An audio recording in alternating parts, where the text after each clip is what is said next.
Good afternoon. My name is Abbas Milani, Director Iranian Studies Program here. Welcome to our event tonight. Let me say one word about it. It is my pleasure to introduce our guest tonight, Professor Naghibi, Nima Naghibi. She is the chair of the English department at Ryerson University, if I spell it's one of the major universities. It says it's the most thriving university. I was reading their website, in the heart of Toronto. And the English department is a fairly substantial English department. She is the chair of the program. She was educated in Canada. Her area of expertise has been the question of women, women's literature, colonial discourse, diasporatic discourse. This is essentially the second book that she has published, both of them with University of Minnesota Press, that is truly in the field of cultural studies, one of the preeminent university presses for this specific area, cultural studies, women's studies, critical theory. And the subject of her talk today is representation of women's lives in Iranian women's lives in diaspora, whether it is in memoir, whether it's in autobiography, whether it is in documentaries, or whether it is in Facebook and social media. In spite of all the efforts by the Iranian regime to force women to play their traditional family role, Iranian women have been at the forefront, both inside Iran and outside Iran, creatively, scientifically, entrepreneurially, and she is focusing on their rather remarkable output in the U.S., particularly in English languages, particularly. I've had the pleasure of reading it. I strongly urge you to read it. It is a very detailed, erudite, precise examination of some of the more remarkable works that have become very popular in Western in the U.S., from Azar Nafisi's work, Reading Lolita, to other memoirs, to Satrapi's work, about which she has written. She has agreed to kindly sign books at the end, so there are books available, and I strongly urge you to avail yourself of this wonderful opportunity. And I have to end by thanking my dear friend Mehdi Safipur, who first kindly sent me a copy of the book to read, and I read it, and I said we have to have this remarkable scholar here. So please, welcome.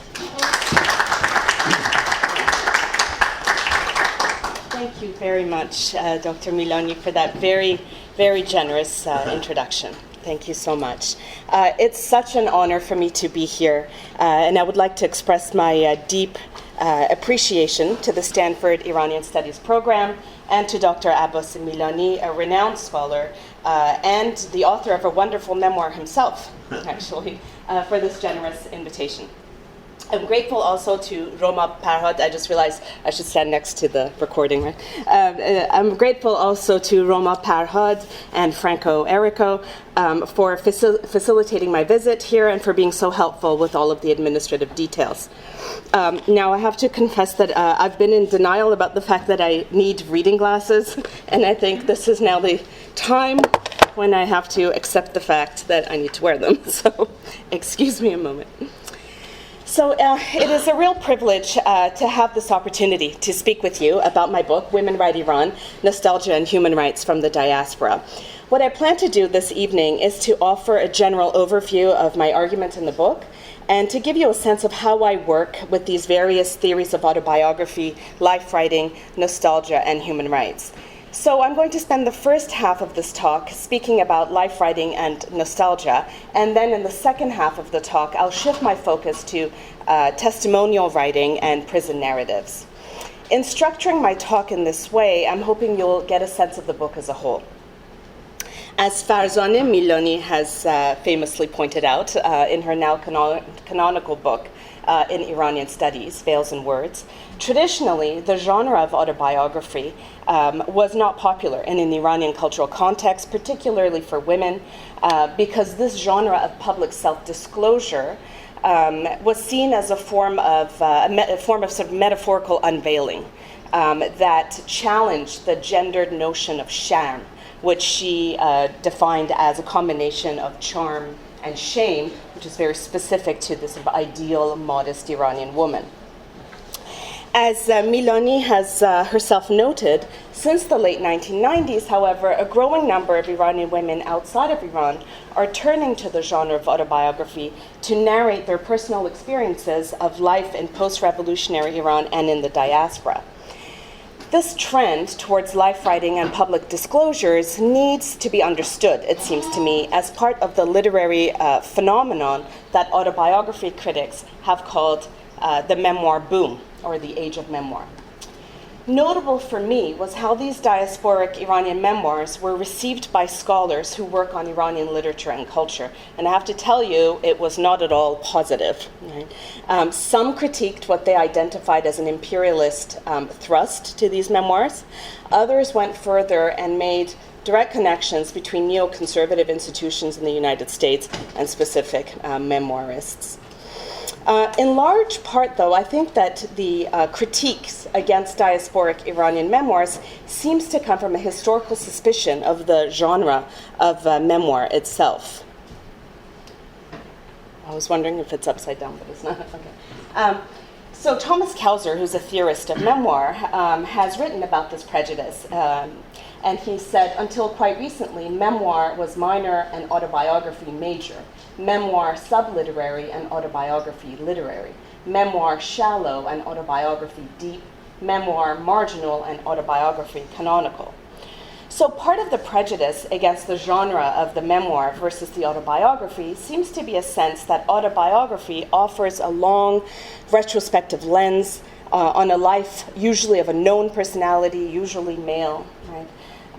And it connotes a thoughtfulness and an ability to think critically that the memoir, with its focus on a shorter period of time or a singular event in a person's life, does not. The memoir tends to be understood as more emotional and therefore less reliable in its recording of events than an autobiography, which is seen as more rational, balanced portrayal of a person's life. So for me, Iranian memoirs are particularly interesting in their mediation of the diasporic experience through the author's memories of pre-revolutionary Iran, thus placing the concepts of memory and nostalgia and questions of testimony and witness at the heart of these narratives. These memoirs are deeply emotional. They are deeply affecting in the stories that they tell. While some critics have been inclined to discredit them for being too emotional, my interest lies precisely in their emotional and affective qualities. I'm curious about the kinds of responses these memoirs generate or invite. What do expressions of nostalgia, empathy, and compassion do? How do they circulate, and what do they demand of us as readers? In my time today, I will focus first on the specter of revolution in these memoirs, as it really is at the heart of so many of these nostalgic narratives, and then I'll move on to talk about testimony. Now, I should also say that while the 1980s saw a smattering of autobiographical writings by former members of the monarchy or the aristocracy, many of these stories were focused on the specificity of the individual's narrative. They traced the end of a particular era of privilege and power and so on, and told the story of the author's perseverance in the diaspora. But there's been a shift, right? So, and I think that really started in the late 1990s. So Tara Bahrampur's To See and See Again, A Life in Iran and America, and Gelare Asayesh Saffron Sky, A Life Between Iran and America, were the first texts by a generation of authors whose childhood was interrupted by the violence of revolution. This is the generation of Iranian youth, sometimes referred to as the burnt generation. Too young to have participated in the events of the revolution, they were nevertheless deeply affected by it. Like Majan Satafi's child avatar in her graphic narrative, Persepolis, Persepolis 1 and 2. This generation served as witnesses to the unfolding of history, but without the ability to engage in any meaningful way with the events that transpired. In other words, history happened to this generation, and without their input. This was a generation that existed on the margins of revolution, deeply affected by it, but unable to have a voice. So these texts serve to illustrate the connections I'm making between autobiographical disclosures and nostalgia, and the ways in which these converge in the diasporic Iranian context. I'm interested in the pull of nostalgia and the desire for return in autobiographical narratives, even as this desire for return home has at times placed the author in a somewhat perilous position, and I'll talk a little bit about that later. To See and See Again and Saffron Sky chronicles the narrator's hyphenated lives as they move between Iran and America in the aftermath of the 1979 revolution. These autobiographies, published in 1999, are the first among a now substantial corpus of texts by a generation of diasporic Iranian women, many of whom experienced the 79 revolution in pre or early adolescence and then immigrated to the West with their families. So this particular wave of Iranian memoirs is produced by authors whose childhood was interrupted. Thus, the predominant sentiment in these texts, nostalgia for a lost and idealized childhood, is deeply bound up with nostalgia for a lost pre-revolutionary nation. These authors pen nostalgic reflections of their past, inflected with a keen longing for home. For diasporic writers, unlike for travel writers, it's the return that's the fantasy, not the departure. For them, there is little romance in being elsewhere. These life narratives emphasize the importance of memory and of a careful remembering, and I'm using this in the dual sense of recall and piecing together, right? Of personal stories of families and friends that have remained half-told, lost in that frenzied shuffle between nations, between an Iran of their past and a North America or Europe of their future. Stressing the feelings of loss that mark the condition of the exilic diasporic subject, Bahrampour's memoir encapsulates the anxieties of cultural, emotional, and geographical displacement reflected in the life narratives produced by Iranian women in the diaspora. Here's a quote that I really like, that had a really profound effect on me, and that illustrates quite succinctly the diasporic anxiety about which I've been speaking. So Bahrampour says, "In Iran, your place becomes empty when you leave and stays empty as long as you are away. But what if the one who leaves forgets about his empty place? What if, by living so long in America or England or France, he starts to become part of those countries and no longer remembers his original home?" The Iranian expression, "your place is empty," implies that the memory of a person remains alive in the hearts of those left behind, and that the exilic subject can always find and reclaim her place again upon her return home.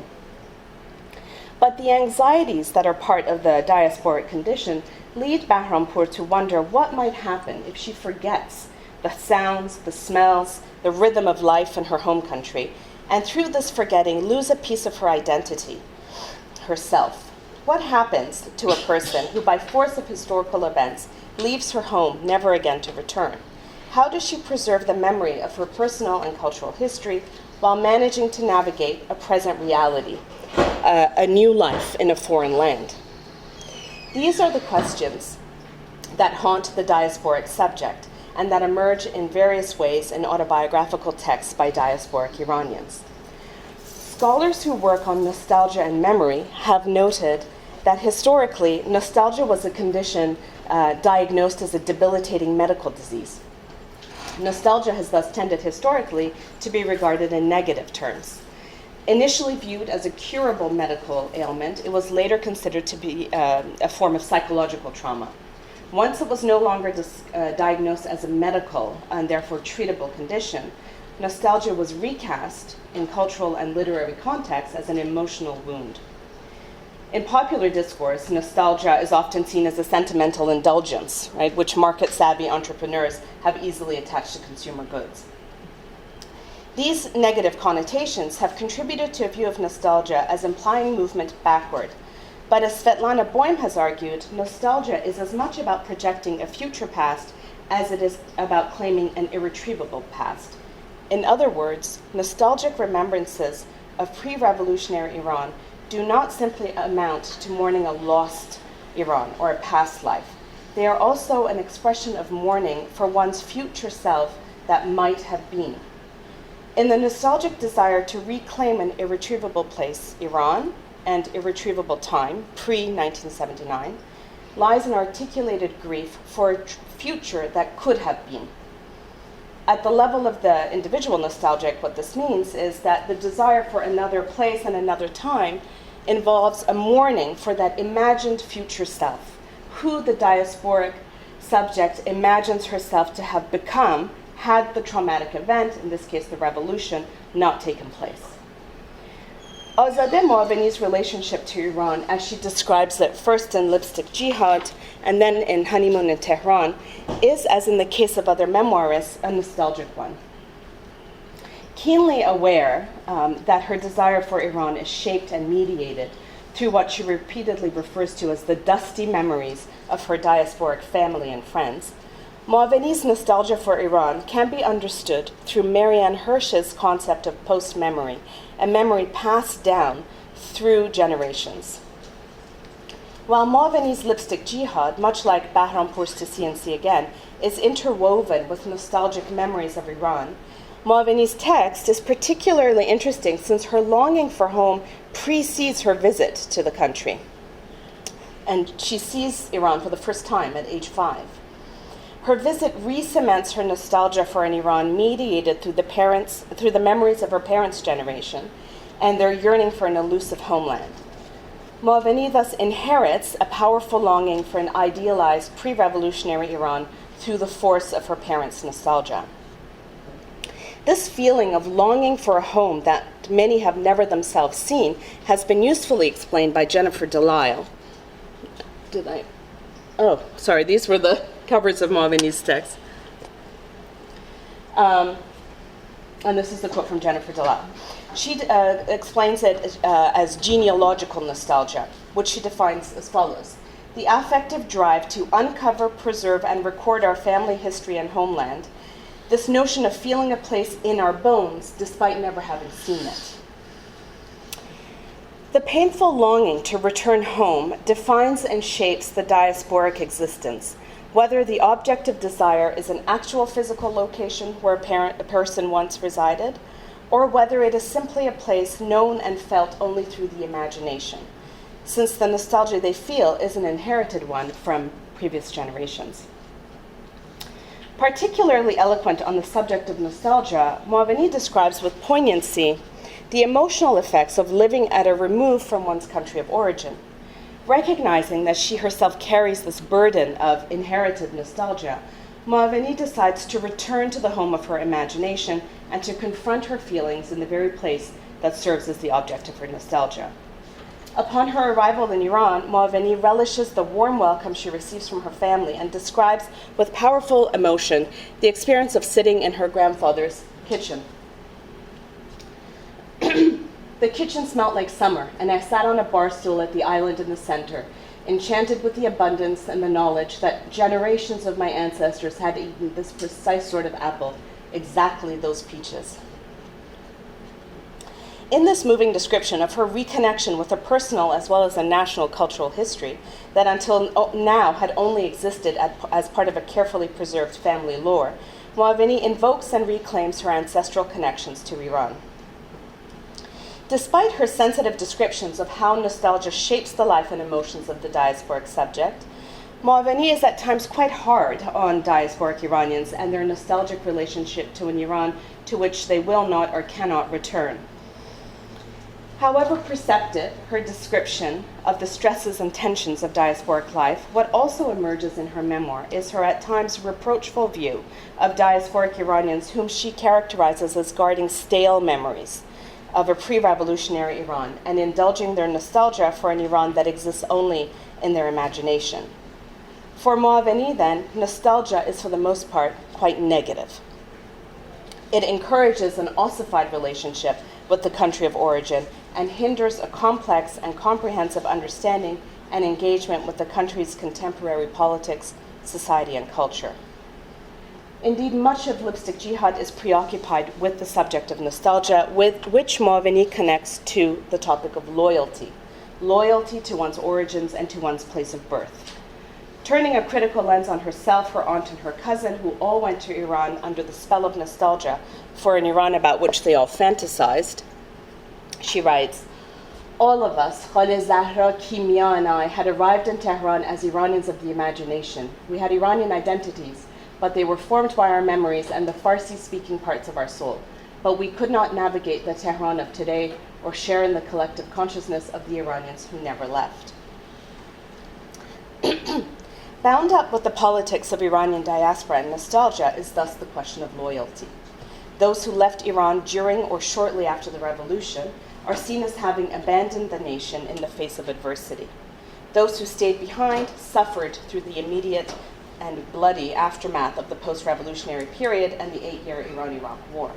So much has happened to the country and to its inhabitants post-1979 that those who left the country and who live abroad are depicted as incapable of understanding the realities of contemporary Iran. So one of the unsettling effects of this position, then, is the question of authenticity. Those who stayed behind and suffered through the war and the policies of the Islamic Republic are the real Iranians. Those who went abroad are the so-called Iranians of the imagination. For Mawveni, this question of authenticity and belonging of authentic and inauthentic Iranianness is the personal conflict with which she struggles continuously in terms of her own relationship to Iran, and is one that surfaces repeatedly in both of her memoirs. In her second memoir, Mawveni recounts her decision to live, work, marry, and have a child in Iran. Unlike her first memoir, Honeymoon in Tehran recalibrates Mawveni's identity as perhaps more legitimately Iranian. Her successful attempt to return offers her the possibility of accessing an authentic Iranianness no longer available to the nostalgic Iranians living abroad. Her return, however, is short-lived. Eventually, she's forced to leave Iran, this time with her husband and small child, as it becomes increasingly obvious that she can no longer work safely as a journalist in Iran. Their decision to leave is intensely conflicted and prompts Mawveni to raise once again the implied connection between a diasporic life and disloyalty to one's country of birth. Indeed, Arash and I were joining the great stream of educated Iranians who each year abandoned their country for better jobs and better futures abroad. Mawveni's feelings of guilt over her decision to leave Iran are shared by many diasporics and are reflected in the wave of memoirs over the past 2 decades. At the heart of many of these texts lies the author's struggle with her distance from Iran, her desire to be relevant to the country's ongoing political concerns, and an anxiety that this distance disqualifies her in having a stake in the future direction of the nation. Perhaps it is this powerful affective combination of nostalgia and guilt that explains why, over the past 2 decades, a notable number of diasporic Iranian journalists like Mawveni decided to relocate to Iran. Following the siren song of the promise of home and belonging, numerous diasporic journalists have returned to their country of origin, but then found themselves forced to flee in the face of threats to their personal safety, as in the case of Mawveni herself. Or in the case of Houman Majd, whose memoir, The Ministry of Guidance Invites You to Not Stay, I really like that title, chronicles his experience of moving to Iran for a year with his American wife and infant son. While he is drawn there by the magnetic pull of nostalgia, he is obliged to return to America for his own and his family's safety. In more dire cases, journalist authors such as Roxana Saberi, Maziar Bahari, and Jason Rezayan have gone to Iran motivated by nostalgic reimaginings of their relationship to their native country, and perhaps to exchange their post-memory of Iran for their own lived experiences. All 3 found themselves imprisoned as a result. This compulsion by diasporic writers to rediscover a personal history and forge connections with the lost homeland dovetails with the desire to not only reclaim their past connection, but also to create a legitimate space from within which they could engage with the quotidian affairs of their native land. Nostalgia, then, is complicated.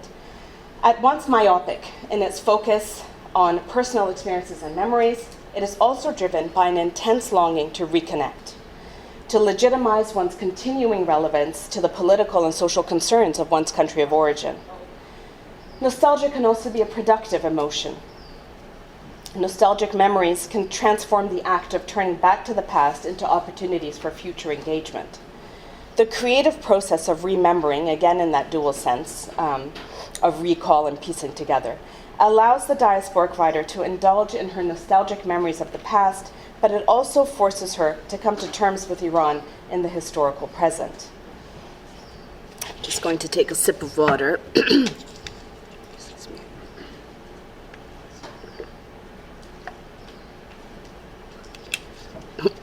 Excuse me. So, having raised the specter of prison narratives a moment ago, this is perhaps a good moment to shift my discussion to the second half of my talk, which is on prison narratives. So I'll begin this part of the talk with this quote from Elaine Scarry, from her essay, The Difficulty of Imagining Other People. And she says, "The human capacity to injure other people has always been much greater than its ability to imagine other people. Or perhaps we should say, the human capacity to injure other people is very great, precisely because our capacity to imagine other people is very small." I use this quotation from Elaine Scarry's powerful essay on the limits of human empathy and the seemingly limitless capacity for human cruelty as a starting point to this discussion of prison narratives, as it focuses our attention on how suffering is expressed in narrative. And it requires us to think about how we read narratives of suffering. How can we, as privileged readers, bear witness to the traumatic experiences endured by political prisoners in a meaningful way, in a way that goes beyond merely making sympathetic noises in the face of another's suffering? How can we, as readers located in the West, read and engage with narratives of violence, torture, imprisonment, and suffering, particularly when these narratives depict experiences in cultural and national locations with which the West has a compromised and often vexed relationship? Beginning with Marina Ne'mat's Prisoner of Tehran, 2007 saw the proliferation of diasporic Iranian women's prison narratives written in English. Other prison narratives published in 2007 include Camellia Intikhabi Fard's Camellia, Save Yourself by Telling the Truth, and the collection We Live to Tell, Political Prison Memoirs of Iranian Women. These were followed by Zahra Qahramani's My Life as a Traitor, Hale Esfagyari's My Prison, My Home, One Woman's Story of Captivity in Iran, Roxana Saberi's Between Two Worlds, My Life and Captivity in Iran, and most recently, Shahla Talibi's Ghosts of Revolution, Rekindled Memories of Imprisonment in Iran. Diasporic Iranian prison narratives are part of a wave of testimonial literatures that foreground suffering, mobilizing what Gillian Whitlock has called a rights discourse that impels the reader to take up a compassionate stance. The emotive power of humanitarian narratives is particularly significant for generating ethical and moral responses to the suffering body. However, as Joseph Slaughter and Sophia McClellan have cautioned, we live in an era when the language of human rights is everywhere, and therefore nowhere, because it has become a tool wielded by both the left and the right to serve their own political agendas. Cultural critics, then, need to engage with the question of humanitarianism and human rights while remaining vigilant against the possible emptying out of the meaning and the power of such terms as human rights or social justice. The proliferation of humanitarian narratives through the genre of the diasporic Iranian prison memoir is critical for engendering Western sympathy for the suffering Iranian subject. It is worth examining which narratives have a wider reach. Why do some stories engender more sympathy than others? One answer, I think, could be that readers respond to what is familiar to them. So Julie Rack has made this argument about the appeal of genre. There's a familiarity and a comfort in repetition. So I suggest that some of the more popular prison narratives deploy recognizable narrative codes and genres that appeal to a wider audience, such as, for example, the captivity narrative or the romance novel. North America is where the captivity genre originated, and it can be traced back to an early modern Western literary tradition that reflects Western anxieties about colonial exploration and exploitation. Captivity narratives usually involve a physical, usually sexualized threat of the male native other to the vulnerable American or British female body. This popular genre, with roots in 17th century New World contact narratives, experienced a resurge in popularity with Betty Mahmoudi's Not Without My Daughter, published in 1987, as both Farzaneh Milani and Gillian Whitlock have observed. The popularity of prison memoirs, such as Nemat's Prisoner of Tehran, Qahramani's My Life as a Traitor, and to a lesser extent, Intikhabi Fard's Camellia, can be in part attributed to the fact that they fulfill North American readers' expectations of what constitutes a female captivity narrative. In the tradition of the captivity genre, their stories are both racialized and eroticized. And I want to just make clear that I'm not taking issue with the truth of these authors' accounts of their brutalizing experiences in prison. Rather, I am trying to point out that the recognizable genre of the captivity narrative invokes a familiar threat, the vulnerability of young women in the face of powerful, dominating men, often in a racialized context. Working within the generic tradition of colonial stories of captivity, Nemat's Prisoner of Tehran sets up a dichotomy between Nemat's own more civilized Christianity and the barbaric, in this case Muslim, worldview of her captors. Thus, the fictional tropes of the captivity narrative, which has Christian inflections, are familiar to Western readership and risk confirming, rather than contesting, generalized images of a threatening Iran. In her memoir, Nemat details the conditions of her arrest and imprisonment at age 16 in Iran's notorious Evin prison. Nemat is tortured and sentenced to death, but is dramatically rescued moments before her execution by her interrogator, who forces her to marry him. It's a sensational story in which her interrogator/husband is soon murdered by his own colleagues in Evin. But thanks to the help of her in-laws, Nemat is released and eventually escapes to Canada, settling and raising a family in Aurora, Ontario, which is a suburb of Toronto, Canada, where I live. In My Life as a Traitor, Zahra Qahramani, arrested at age 20 and held in Evin for participating in student protests, foregrounds her mother's Zoroastrian faith and positions herself as an exotic and pre-Islamic Persian princess.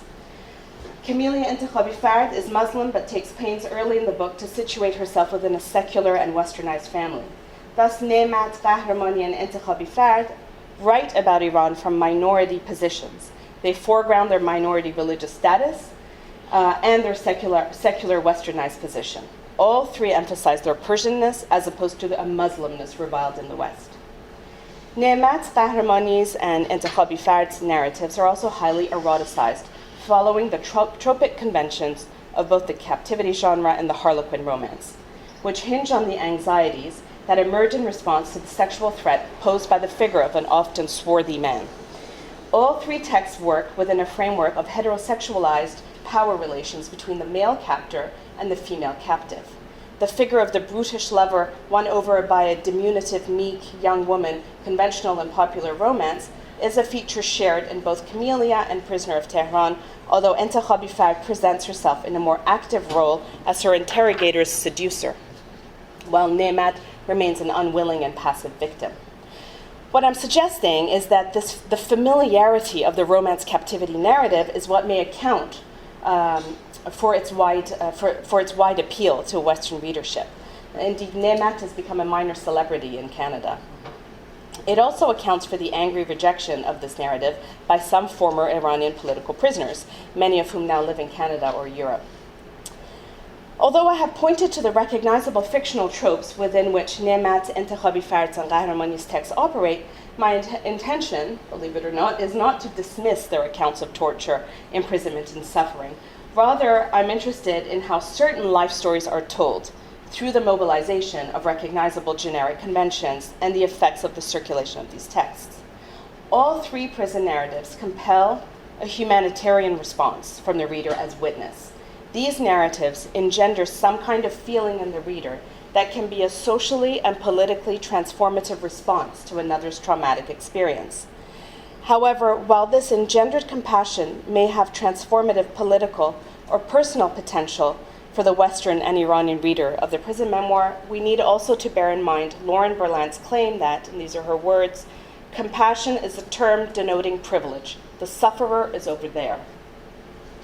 The gap that opens up between the object of compassion and the compassionate subject is where expressions of humanitarianism are articulated, underscoring how feelings of compassion and humanitarianism are inextricably bound up with complex relations of power. The humanitarian response, then, actually demands less from us. We can express feelings of sorrow or pity regarding an isolated case without turning a self-reflexive, critical eye towards the larger social and political system which creates inequalities and hierarchies, a system in which we may ourselves be complicit. Shahla Talibi's Ghost of Revolution, published in 2011, is a prison memoir that operates in a different register than any of the ones previously discussed. Unlike the prison memoirs considered earlier, Talibi offers a historical contextualization of Iranian society and politics that does not lend itself to hastily drawn conclusions about the country as a unilaterally brutal place. Rather than working within the limits of the genres of the captivity narrative or of the romance novel, Ghost of Revolution can be described in terms of what John Beverly has termed the testimonio, which translates as testimony, the act of bearing witness to injustice. Talibi writes in graceful prose, intertwining her memories of suffering and torture in prison with those of her fellow inmates and of their collective efforts to keep themselves intact under the dehumanizing effects of torture. Talibi's memoir, an emotionally challenging read, is a story of defiance against oppression and of binding love between those who have suffered the unimaginable torments of political prisons. This is a powerful text that bears witness to the traumatic effects of torture and imprisonment in Iran and to the horror of the mass executions of 1988, during which thousands of political prisoners, including her own husband, were summarily killed and thrown into unmarked graves. Now a faculty member in the Department of Religious Studies at Arizona State University, Talibi's memoir engages with questions of torture and suffering through a deeply personal and complex theoretical lens. Indeed, Talibi's narrative works in deliberate and thoughtful ways as a challenge to Elaine Scarry's formulation of torture as language destroying. Her memoir is a poignant and deeply moving testimonial to both the cruelties and the generosities of human relationships. In response to the attempted destruction of her voice, Talibi offers a moving account of her experience in prison and as a victim of torture. Describing her reaction to the fate of some of her former cellmates who shortly after their release succumbed to the traumatic memories of torture and imprisonment by committing suicide or descending into madness, Talibi writes, oh, and I forgot to show you these covers from, I'll just go, Camellia and the other text I discussed. Okay, so this is a quote from Talibi. I realized that I was not writing or dreaming about my experience, or more accurately, did not know what I was dreaming about, nor was I aware if I was even dreaming at all. It was a state of despair, a space of silence and lost voice. I was no longer even singing to myself as I used to. Horrified by this realization, I reluctantly began to write, and my writings were saturated with the ghosts of the dead and the spirits of the mad. Putting pen to paper, she expresses her voice and shares her memories alongside descriptions of her friends and cellmates, articulating a vision of humanity that conceives of human relationships as interdependent, stressing her belief that the well-being of oneself is necessarily dependent upon the well-being of others. Every chapter in Ghosts of Revolution incorporates stories of other people whose lives became inextricably intertwined with Talibi's own in prison, and whose sufferings impressed themselves upon her memory.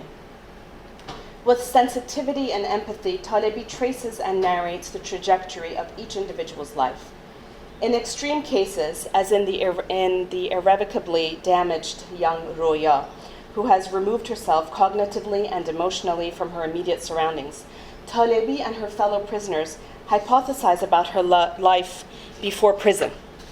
Speculating about her middle-class background, Talibi fleshes out Roya's pre-prison life, thus offering her, in the fullness of generosity, and even without her awareness, memories of happiness, love, and security, a time before prison and before torture.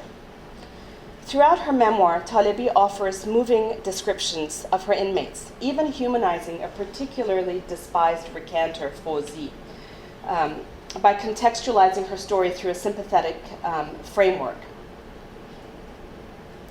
By contextualizing her story through the sympathetic framework, she challenges Scary's claim that I mentioned earlier, when Scary said our capacity to imagine other people is very small. Talebi intertwines these descriptions of others' lives with memories of her own past, of her family, and of her husband, who was executed in 1988. In Ghosts of Revolution, Talebi puts forward a vision of the individual as always already contingent on another. In an example, Talebi relates the story of Sudi and Behruz, who were subjected to torture in the same chamber. As related by Sudi, even in the extremities of pain, Behruz was full of love and empathy for her suffering and gave her the tools with which to survive, even as he knew his own death under torture was inevitable. Thus, Talebi's memoir, as testimonial, makes claims on the reader to respond to narratives of suffering in ethically and politically responsible ways. But it also places stress on the modern conception of the individual as self-contained and autonomous. What her memoir draws our attention to is our collective responsibility to be empathetic, to care for others, and to bear witness to suffering. As Talebi relates her visceral account of pain and torture, she writes also of resilience and of the possibility of retaining one's humanity, one's ability to feel empathy, even in the most brutal of conditions. Ghosts of Revolution is about the resilience of ordinary people in dehumanizing and degrading conditions. It is also, uncomfortably, the story of the evils committed by ordinary people in ordinary circumstances, such as her recounting of her memories of the torture and suffering inflicted on the village dog by a group of boys when she was a child, or of the pleasure with which her teachers inflicted corporeal punishment on nonconformist students. Talebi interweaves her memories of the torture to which she and others were subjected to in prison with her childhood memories of the physical and emotional suffering inflicted by other children on their peers. A particularly disturbing episode for her family involved a group of young men who tormented and terrorized her good-natured but slow-witted cousin, Youssef, by tossing him into a fast-moving river, in the full knowledge that he did not know how to swim. Gulping the water, frozen and paralyzed, he stared at death spreading over him. His last look at the world he knew till then was at the devilish expressions in his friends' eyes and their grinning faces enjoying themselves at his expense. This time of eternity for Youssef was also the moment of exceeding pleasure for his co-workers, an instant during which Youssef crossed the line to the world of the absolute other. Drawing comparisons between this instance of group violence and the mass prison killings in 1988, she writes, "The way that everyone seemed to have played a part in drawing Youssef to his final destination reminds me of the massacred political prisoners in the summer of 1988. The prison officials pursued a policy of having everyone's hands in the system covered with prisoners' blood. It was to keep everyone silent about the massacre, for if they spoke, the secret of their own role in the crime would be revealed." Talebi's memoir thus extends a significant challenge to readers. It requires us to self-reflect in ways that can be deeply uncomfortable, asking us to imagine not only the suffering of others when they are at a safe remove, but also to reflect on the disturbing affinities between the cruelties to which human beings subject each other in their quotidian lives, with the torture and betrayal of friends and cellmates in a heightened, harrowing context such as prison. Talebi's memoir, then, compels us to contemplate and acknowledge in profoundly unsettling ways the limits of our own humanity. Thinking about memoir as a genre that generates feelings of empathy for the suffering of another, and as a mode of expression that humanizes another, affords us an understanding of the prison memoir both as a testimonial that bears witness against injustice and as a humanitarian narrative that demands of us to rethink our conceptions of ourselves as self-contained individuals. The prison memoir places stress on our ability to feel empathy and challenges us to articulate an uncompromising commitment to an ideal of human rights that is inclusive of all. I'd like to end now by circling back to where I began, to a consideration of how diasporic life narratives place memory and testimony at the heart of their stories. As readers, we're placed in the role of witness to narratives of historical injustices and atrocities. By opening ourselves up to these often traumatic stories, we allow ourselves to be touched by the experiences of others. Once we are touched by their narratives, we can no longer look away or unlearn what we have come to know. The potential of this moment offers, I believe, a glimmer of hope. How do these stories impress themselves upon us, and what do they demand of us as readers? What will we choose to do with the stories that we read? Thank you.